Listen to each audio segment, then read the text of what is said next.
Hi! Tuesday மார்னிங்கே வந்து நெறைய ஒர்க் இருந்தது. ஸோ, ஃபஸ்ட்டு வந்து இந்த பார்க்கிங் ஏரியாவ க்ளீன் பண்ணிடலான்னு வந்து என்னோட ஹெல்ப்பர் அக்கா மார்னிங் தான் வருவாங்க. ஸோ, அவங்கள வச்சுட்டு நான் வந்து இந்த ஒர்க் பண்ணியிருந்தேன். நான் எக்ஸ்ட்ரா ஒர்க் ஏதாவது சொன்னா அவங்களுக்கு எக்ஸ்ட்ரா பே பண்ணிடுவேன். இந்த ஒர்க் என்னால தனியா பண்ண முடியாது. உள்ளேருந்து தண்ணி கொண்டு வந்து ஊத்தி வாஷ் பண்ணணும். ஸோ, அவங்கள வச்சுட்டே இந்த ஒர்க்க நான் வந்து கம்ப்ளீட் பண்ணிட்டேன். அவங்களும் வந்து கெளம்பிட்டாங்க. எஸ்டர்டே நைட் வந்து டீப் க்ளீன் பண்ணிட்டு இருந்தேன்ல கிச்சன். ஸோ, அது வந்து மார்னிங் வரைக்கும் கொஞ்சம் இருந்தது. அது எல்லாமே கம்ப்ளீட் பண்ணிட்டு தான் வீடியோ எடுத்திருக்கேன். ஸோ, கிளாஸ் எல்லாம் நல்லா ஸ்ப்ரே போட்டு தொடச்சனால வெளியிலேருந்து பார்க்கும்போது உள்ள என்ன அரேஞ்ச் பண்ணியிருக்கோம்னு நல்லா கிளியரா தெரிஞ்சது.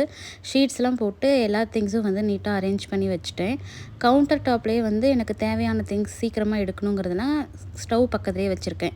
ஸ்பூன் ஸ்டாண்ட், அப்புறம் வந்து tea powder, coffee, sugar and salt இந்த மாதிரி ஐட்டம்ஸ் எல்லாமே நான் பக்கத்துலேயே வச்சுருக்கேன். அதுக்கும் வந்து நான் ஷீட் போட்டு நீட்டாக அரேஞ்ச் பண்ணி வச்சுட்டேன். நெக்ஸ்ட்டு வந்து ஸ்டவ்வுக்கு பின்னாடி இருக்க வால் அண்டு சிம்னி எல்லாமே வந்து க்ளீன் பண்ணியிருந்தேன். ஃப்ரிட்ஜில் வந்து ஆல்ரெடி வாங்கின ஷீட் போட்டு எல்லாமே அரேஞ்ச் பண்ணி ஆர்கனைஸ் பண்ணியிருந்தேன். நெக்ஸ்ட்டு வந்து என்னோட மதர் இன் லா ரூம்லேயும் பெட் ஸ்ப்ரெட் சேஞ்ச் பண்ணிவிட்டு கர்டைன்ஸ்லாம் போட்டு நீட்டாக ரெடி பண்ணி வச்சுட்டேன். என்னோட மதர் இன் லா வந்து இன்றைக்கி வராங்க. ஸோ, நைட்டாக நாங்கள் பிக்கப் பண்ண போயிருந்தோம் ஒரு 10 o'clock அந்த மாதிரி. அவங்க வந்து அமெரிக்கா போயிருந்தாங்க. அவங்க டாட்டரோட 6 months இருந்துட்டு இப்போ தான் இந்தியா வராங்க. ஸோ, அவங்கள பிக்கப் பண்ணி கூட்டிகிட்டு வரலான்னு போயிருந்தோம். அவள் டெய்லி வீடியோ காலில் பார்த்து பேசிகிட்டு இருக்கிறதுனால நேரில் பார்த்துட்டு ரொம்ப எக்ஸைட் ஆகிட்டா. அதுக்கப்புறம் வீட்டுக்கு வந்தோடனே அந்த சூட்கேஸில் இருக்கிறதெல்லாம் ஓப்பன் பண்ணி காமிக்க சொல்லி கேட்டா.